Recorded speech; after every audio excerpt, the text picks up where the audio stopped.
बजे का वक्त था। मैं अपने एक दोस्त के घर से निकलकर अपने घर की तरफ जा रहा था। रास्ता सुनसान था, लिहाजा बाइक मैंने फुल स्पीड में रखी हुई थी। मुझे घर पहुंचने की जल्दी थी। दोस्त के घर मुझे कुछ नोट्स के सिलसिले में जाना पड़ गया था और अब घर की तरफ वापसी थी। सड़क पर इतना सन्नाटा था कि हर चीज साए साए करती महसूस हो रही थी। अजीब एक खौफ सा हर तरफ तारी था। दिल की धड़कन भी इस सन्नाटे में साफ सुनाई दे रही थी। सड़क के किनारे लगे दरख्त भी यूं खामोश खड़े थे, जैसे अगर उन्होंने हरकत की तो कोई उन्हें जड़ से उखाड़ फेंकेगा। मैं अपनी धुन में मगन बाइक फुल स्पीड में दौड़ा रहा था। खौफ नाम की शय से मैं वाकिफ नहीं था, लिहाजा इत्मीनान से सफर कर रहा था। लेकिन अचानक ही मुझे बाइक की स्पीड कम करनी पड़ गई, क्योंकि आगे सड़क के बीचों बीच कोई खड़ा था। उसका लंबा सा स्याह चोगा हवा की वजह से लहरा रहा था। अभी कुछ देर पहले तो सड़क पर कोई नहीं था, फिर अचानक ही ये शख्स कहाँ से आन वारिद हुआ था, ये बात मुझे परेशान कर रही थी। मैं आहिस्ता स्पीड में उस शख्स के करीब होता जा रहा था और फिर जब मैं उससे चंद गज के फासले पर रह गया तो मुझे हैरत का शदीद झटका लगा और मैं महवे हैरत से उसे देखने लगा। वो कोई शख्स नहीं बल्कि एक लड़की थी, और लड़की भी वो जिसे देखकर आदमी के होश और हवास गुम हो जाए। इस कदर हुस्न मैंने जिंदगी में पहले कभी नहीं देखा था। उस लड़की पर किसी अप्सरा का गुमान हो रहा था। उसके स्याह लंबे बाल हवा में लहरा रहे थे। मैं हुस्नपरस्त नहीं था, लेकिन उस लड़की के हुस्न को देखकर दंग रह गया था। अजीब दुसरार सा माहौल बना हुआ था। उस लड़की की निगाहें मुझ पर जमी हुई थी। वो मुझे अजीब हसरत अंगेज निगाहों से घूर रही थी। उसका इस तरह से मुझे घूरना मेरे दिल की धड़कन बढ़ा रहा था। कौन हो तुम और इस तरह रास्ते में क्यों खड़ी हो? मैंने उसे देखते हुए हैरत भरे लहजे में उससे पूछा। वो अभी मेरी तरफ ही देख रही थी। बाइक में रोक चुका था। वो मेरे पूछने पर कुछ न बोली, बस मुझे देखती रही। कौन हो तुम? मैंने फिर पूछा। तुम्हारी दासी हूँ। उसके लब हिले किसी अप्सरा की तरह, और साथ ही फजा में एक सरूर अंगेज महक सी फैल गई, ऐसी महक जो रूह तक को महका दे। मेरी दासी? मैंने हैरत से दोहराया। क्या मतलब है तुम्हारा? मैं जन्म जन्म से तुम्हारी दासी हूँ, तुम्हें एक देवता की तरह पूछती हूँ और पूछती रहूंगी। वो बोल रही थी और मैं हैरत से उसके दिल के शराबे में गुम उसे देखे जा रहा था। तुम क्या कहना चाहती हो? मैं तुम्हारी बात समझ नहीं पा रहा, मैं हैरत से बोला। और वो अभी कुछ बोलने ही वाली थी कि फजा में अचानक सफेद धुआं सा लहराने लगा, और फिर इस धुएं ने एक अजीब लंबे तरंगे से आदमी की शक्ल इख्तियार कर ली। उसके बाल भी लंबे थे। उसने अपने लंबे बालों को चुटिया की शक्ल में बांधा हुआ था। वो शख्स काफी कतावर था। उसके मसल किसी पहलवान की तरह थे। उस शख्स को की जिसामत बता रही थी कि वो 10-15 अफराद को चुटकियों में मसल सकता है। दुरेशेवार वो लंबा चौड़ा आदमी लड़की को देखकर तकरीबन धाड़ा था। लड़की ने मुड़कर उस कदावर शख्स को देखा और उसे देखते हुए बोली, सौगान, तुम यहाँ क्यों आए हो? वो शख्स जिसे लड़की ने ज़ुगान के नाम से पुकारा था मेरी तरफ देखते हुए बोला, मुझे शाह जिन्नात ने तुम्हारी निगरानी पर मुकर्रर किया है। तुम यहाँ आदमजात की बस्ती में क्या कर रही हो, और ये आदमजात कौन है? ज़ुगान मेरी तरफ बड़ी कीना तूज निगाहों से देख रहा था और मैं हैरत से उन दोनों को देख रहा था। तुम्हें मेरा पीछा नहीं करना चाहिए था। लड़की जिसका नाम ज़ुगान ने दुरेशवार लिया था बोली, मुझे शाह जिन्नात ने भेजा है और तुम्हें मेरे साथ चलना पड़ेगा। ज़ुगान बोला, वो अब भी मेरी तरफ ही देख रहा था। नहीं, तुम जाओ, मैं आ जाऊंगी। मैं तुम्हें लिए बगैर नहीं जाऊंगा। ज़ुगान ने तुर्श लहजे में कहा। ठीक है। दुरेशवार मेरी तरफ हसरत से देखते हुए बोली। मैं भी उसकी तरफ देख रहा था। हम दोनों की नजरें मिली और मुझे उसकी नजरों में अजीब तड़प और एक नामुकम्मल सी हसरत नजर आई। उसकी नजरों से लग रहा था कि वो मुझसे कुछ कहना चाहती है।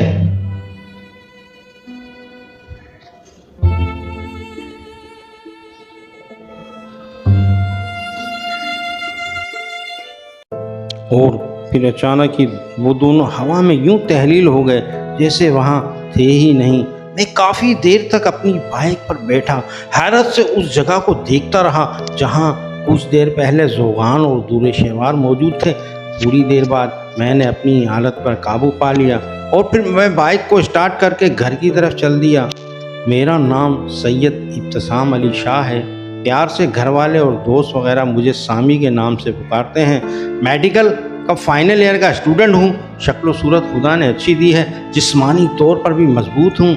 अल्लाह के फजलो करम से सब अच्छा चल रहा था, लेकिन अभी कुछ घंटों पहले ही होने वाले वाक़े ने मुझे हैरत में मुब्तला किया हुआ था।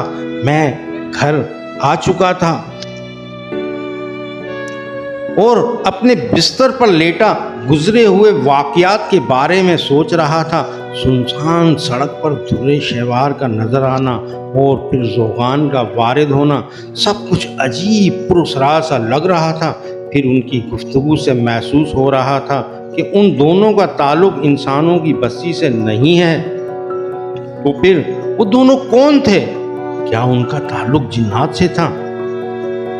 मैं एक अजीब कश्मकश में मुब्तला था, सोचे जा रहा था। मुझे याद है मेरी दादी मुझे अक्सर अपने वालिद साहब का किस्सा सुनाया करती थी। उनके वालिद जब हिंदुस्तान और पाकिस्तान एक हुआ करते थे, एक मस्जिद में पीश इमाम थे। वो आलिम थे और आमिल भी थे। जिन्नात को काबू करने का इल्म उन्हें आता है। दादी बताती हैं कि जिन्नात उनके ताबे भी थे। वो जिन्नात को इंसानी जिस्म में निकालने का अमल भी करते थे। एक दफ़ा दादी बताती हैं कि एक हिंदू ठाकुर की बेटी के अंदर जिन्न आ गया। पैसे वाला बंदा था, हर तरह से इलाज करवाया, जादू टोना सब करके देख लिया, पंडितों को भी बुलवा लिया, लेकिन कोई कुछ ना कर सका। जिन बहुत ताकतवर था, वो किसी के काबू में नहीं आ रहा था। हिंदू ठाकुर की पूरी फैमिली परेशान हो गई। आखिर उनको किसी ने मशवरा दिया कि शाहजी को बुलाओ, वही इस जिन को काबू कर सकता है। दादी के वालिद को सब शाहजी कहकर बुलाते थे। ठाकुर की समझ में बात आ गई। वो शाहजी के पास आया और हाथ बांध कर बोला, शाहजी हमारी मदद करें, हम बहुत मुश्किल में हैं। क्या बात है ठाकुर, ऐसी क्या परेशानी आ गई आपको जो हमारे पास आना पड़ा? शाहजी, अजीब परेशानी है। बिटिया रानी पर कोई जिन काबिज हो गया है। हर तरीका आजमा लिया, लेकिन जिन बहुत ताकतवर है, किसी के काबू में नहीं आ रहा है। अब आप ही हमारी आखिरी उम्मीद हैं और हमें यकीन है आप जिन पर काबू पाकर हमारी बिटिया रानी कासनी देवी को उस जिन से आज़ादी दिलवा देंगे। शाहजी ने ठाकुर की बात सुनी और फिर कुछ सोचकर बोले, ठीक है ठाकुर साहब, मैं आपकी मदद करूंगा और कासनी देवी को इस जिन से निजात दिलवाऊंगा, आप तैयारी करें। ये कहने के बाद शाहजी ने ठाकुर साहब को कुछ सामान लिख कर दिया और कहा कि ये सामान मंगवा लें, शाम को असर के बाद में आ जाऊंगा। ठाकुर साहब सामान की पर्ची लेकर चल दिए। शाम को शाहजी असर की नमाज पढ़कर अपनी बेटी यानी मेरी दादी को कंधे पर बिठाकर ठाकुर साहब के घर की तरफ चल पड़े। ठाकुर साहब की पूरी फैमिली शाहजी के इंतजार में खड़ी थी। शाहजी को देखकर उनके चेहरों पर खुशी की लहर दौड़ गई। वो सब शाहजी को एक झुरमुट की शक्ल में अपने महलनुमा घर के अंदर ले गए और एक बड़े से हालनुमा सजे सजाए कमरे में बिठा दिया। शाहजी कमरे का जायजा लेने लगे। कमरे की सजावट और खूबसूरती देखकर ठाकुर साहब की दौलत का अंदाज़ा लगाना मुश्किल नहीं था। थोड़ी देर बाद ठाकुर की बेटी कासनी देवी को लाया गया। लड़की भला की हसीन थी। उसका मुतनासिब सरापा, लंबे बाल और गोरी रंगत उसके हुस्न को चार चांद लगा रहे थे। ऐसी खूबसूरत लड़की पर जिनका आशिक होना कोई बड़ी बात नहीं थी। लड़की की उम्र 15-16 साल से ज़्यादा नहीं थी। कासनी देवी को शाहजी के सामने बिठा दिया गया। दोनों आमने सामने थे। कासनी देवी का सर झुका हुआ था और आंखें बंद थी। शाहजी कासनी देवी को देखते हुए मुंह में कुछ पढ़ रहे थे। अभी इस अमल को कुछ ही देर गुजरी थी कि अचानक कासनी देवी ने अपना झुका हुआ सर उठाया और आहिस्ता आहिस्ता लहराना शुरू कर दिया। वो झूम रही थी, उसकी आंखें अभी तक बंद थी। शाहजी अमल करते हुए कासनी देवी को ही देख रहे थे और फिर अचानक ही कासनी देवी ने अपनी बंद आंखें खोली। ये आंखें कासनी देवी की तो नहीं थी। कोई दूसरा होता तो अब तक वो इन आंखों में झांकते ही मर गया होता या बेहोश हो चुका होता।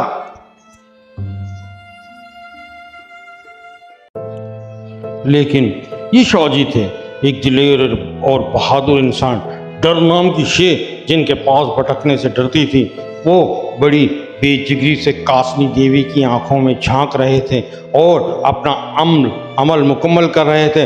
दोनों की नज़रें टकरा रही थी। शाहजी महवियत के आलम में अपना अमल करने में मसरूफ़ थे। कासनी देवी अपनी सुर्ख आंखों से शाहजी को गुस्से की हालत में घूर रही थी और साथ ही बड़ी तेज़ी से झूम रही थी। उसका गुस्सा बढ़ता जा रहा था और फिर झूमते झूमते उसके मुंह से अल्फाज निकले। आवाज़ मर्दाना थी। शाहजी, यूं लग रहा था जैसे कोई सांप फंकार रहा हो। शाहजी के कान में उसके अल्फाज पड़े, लेकिन वो अपने अमल में मसरूफ थे। उन्होंने अपना अमल नहीं छोड़ा था। शाहजी, कासनी देवी के अंदर मौजूद जिन फिर फनकारा, छोड़ दे अपना अमल वरना पछताएगा। जिन बोल रहा था, लेकिन शाहजी अपने अमल में मसरूफ थे। वो पढ़ पढ़ कर कासनी देवी पर फूंक रहे थे और साथ ही अपने पास रखा दम किया हुआ पानी कासनी देवी पर छिड़क रहे थे। शाहजी, मैं तेरे पूरे खानदान को तबाह व बर्बाद कर दूंगा। कासनी देवी के अंदर मौजूद जिन बोला, मैं तुझे समझा रहा हूँ, यूं मेरे और लड़की के दरमियान मत पड़, दूर हो जा, हमें हमारे हाल पर छोड़ दे। शाहजी पर जिनके अल्फाज कुछ असर नहीं कर रहे थे, वो अपने अमल में मसरूफ थे। अब कासनी देवी के अंदर मौजूद जिन भी बेचैन होने लगा था। उसने झूमना बंद कर दिया था। शाहजी, जिनकी आवाज़ मुरझा गई थी, अब उसकी आवाज़ में वो दमखम नहीं रहा था। शाहजी, अपने अमल को रोक दे, मैं तुझे माला माल कर दूंगा।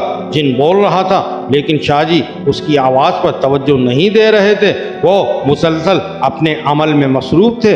अब कासनी देवी के अंदर मौजूद जिन ने तड़पना शुरू कर दिया था। वो शाहजी के सामने गिड़गिड़ा रहा था, शाहजी, खुदा के वास्ते अपने अमल को रोक दे, मैं लड़की को छोड़ दूंगा। जिनकी बात सुनकर शाहजी भी रुक गए, क्योंकि वो नहीं चाहते थे कि उनका अमल पूरा हो और जिनकी मौत वाक़े हो जाए। शाहजी अमल में एक ऐसा वजीफ़ा पढ़ रहे थे जिसके पूरा होने पर जिनकी मौत वाक़े हो जानी थी।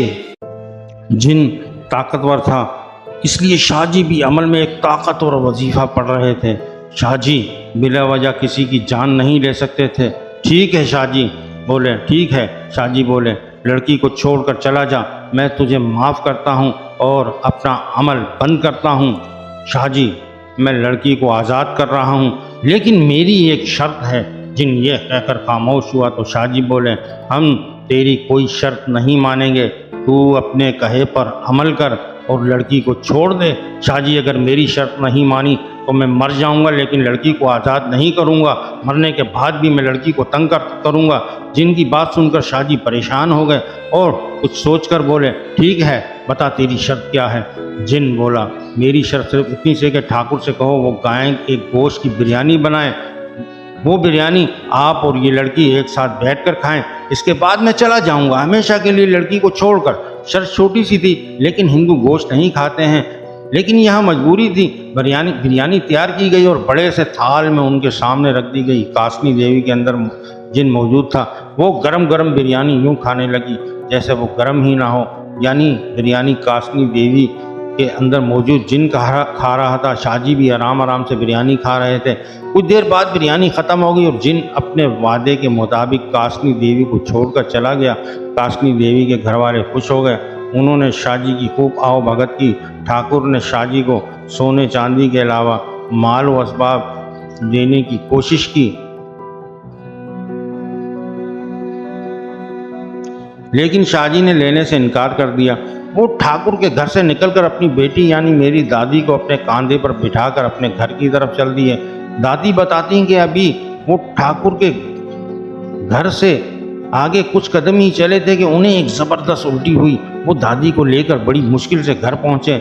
जाने उस जिन ने क्या अमल किया था कि शाहजी दिन ब दिन कमज़ोर होते चले गए। वो जिन के अमल का तोड़ भी ना कर सके और फिर एक दिन उनकी मौत वाक़े हो गई। 3 दिन गुजर चुके थे, लेकिन मेरे साथ कोई वाक़या पेश नहीं आया था। लेकिन मुझे चलते फिरते अक्सर ये महसूस होता था कि मेरे आगे पीछे या मेरे साथ कोई चल रहा है। ये एक अजीब एहसास था। कॉलेज से क्लास ख़त्म करके मैं घर आ चुका था। अम्मी ने खाना लगा दिया था। खाना खाकर मैं अपने कमरे की तरफ चल दिया। मुझे स्टडी करनी थी, कुछ नोट्स बनाने थे, लिहाजा मैं अपने कमरे में आ गया और किताबें खोलकर बैठ गया। अभी मैंने किताब का पहला सफ़ा ही पढ़ा था कि कमरे में एक ज़ोरदार छपाका हुआ और पूरे कमरे में रोशनी भर गई। मैंने चौंक कर किताब हाथ से छोड़ दी और फिर अचानक ही वो मेरे सामने खड़ी थी। हाँ, वही दुरेशवार हुस्न का पैकर। वो आज सुर्ख लिबास में मलबूस थी। सुर्ख लिबास उसके हुस्न को जहर कातिल बना रहा था। कोई भी उसके हुस्न को देखकर अपने होश हवास खो सकता था, दीवाना हो सकता था, उसके लिए अपनी जान दे सकता था। मैं हैरत और महवियत के आलम में उसे देखे जा रहा था। क्या हुआ? इतनी हैरत से क्या देख रहे हो? मेरी महवियत को दुरेशवार ने तोड़ा। कौन हो तुम? मैं अपनी हैरत पर काबू पाते हुए बोला। कहा तो था तुम्हारी दासी हूँ। दुरेशवार मुस्कुराते हुए बोली, मेरी दासी? मैंने हैरत से दुरेशवार को देखते हुए कहा, तुम कहना क्या चाहती हो? इतनी सी बात तुम्हें समझ नहीं आती? दुरेशवार बोल रही थी। मैं पिछले 2 साल से तुम्हें देख रही हूँ और साया बनकर तुम्हारे साथ घूम रही हूँ और तुम्हें एहसास ही नहीं हो रहा है कि कोई तुम्हारे लिए पागल हो रहा है, तुम्हारे इश्क में दुनिया छोड़ बैठा है।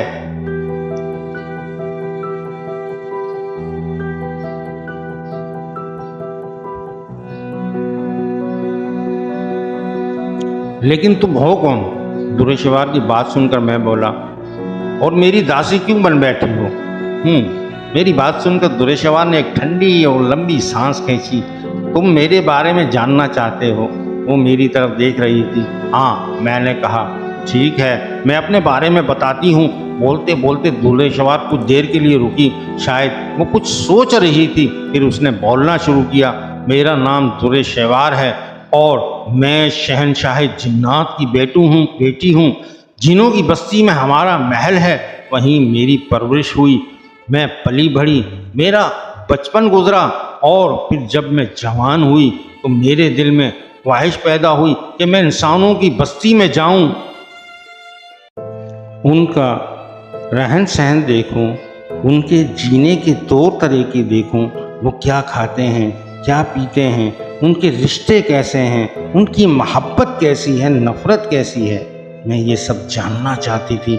लेकिन मेरे बाबा चाहे जिन्नात और मेरी माँ दोनों इस बात के सख्त मुखालिफ थे। वो इंसानों को एक वहशी मखलूक समझते हैं। वो कहते हैं कि इंसान निहायत ही मफाद परस्त मखलूक है। वो अपने फ़ायदे के लिए कुछ भी कर सकते हैं, किसी को भी नुकसान पहुंचा सकते हैं, किसी की जान भी ले सकते हैं। इतना कहने के बाद दुरेशवार सांस लेने की रुकी। मैं उसकी बातें बड़े गौर से सुन रहा था। उसने दोबारा बोलना शुरू किया और फिर एक दिन मैं छुप छुपाकर इंसानों की बस्ती की तरफ निकल आई। यहाँ आकर मैंने देखा मेरे बाबा और माँ सच ही कह रहे थे। इंसान बिल्कुल उनकी सोच के मुताबिक ही था। मफाद परस्त, धोखेबाज, खुदगर्ज, अपने फ़ायदे के लिए कुछ भी कर गुजरने वाला। और फिर घूमते घूमते मेरी नज़र तुम पर पड़ी। तुम देखते ही मुझे अच्छे लगे।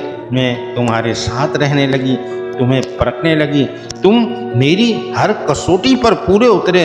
तुम्हारे अंदर मुझे सच्चाई और अच्छाई नजर आई। तुम बहादुर भी हो, खूबसूरत भी हो। तुम्हें देखकर खुशी महसूस होती है, दिल में एक अजीब एहसास जागता है। दुरेशवार इतना कुछ कहने के बाद खामोश हो गई और मुझे देखने लगी।